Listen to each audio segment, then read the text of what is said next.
Il est 9h30 ici à Paris, 8h30 à Glasgow. C'est la suite de Paris Direct sur France 24. Bienvenue. Voici le titre.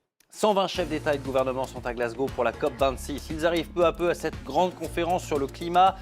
Parmi eux, leur hôte, Boris Johnson. Ce dimanche, déjà, le Premier ministre a averti, si Glasgow échoue, tout échoue. Le but de ce sommet, notamment de concrétiser l'accord de Paris sur le climat, d'obtenir des réductions d'émissions de gaz à effet de serre suffisantes.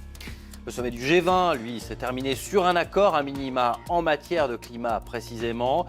Également discuté dans les couloirs le conflit de la pêche post-Brexit. Emmanuel Macron et Boris Johnson se sont expliqués, mais l'heure est encore à l'escalade. Ce matin, la chef de la diplomatie britannique exige que la France retire toujours sous 48 heures ses menaces totalement déraisonnables. Fin de citation. Et puis au Japon, le parti conservateur reste à la tête du pays, malgré un recul dans les urnes. La coalition au pouvoir conserve sa majorité absolue. Le Premier ministre Fumio Kishida remporte son premier test majeur depuis sa nomination.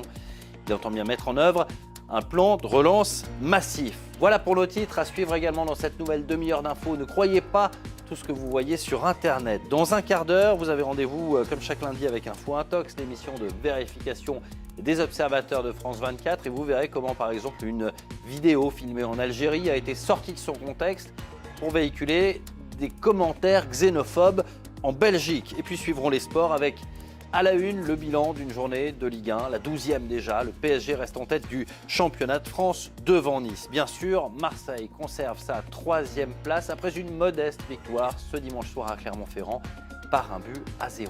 Bienvenue, c'est Paris Direct.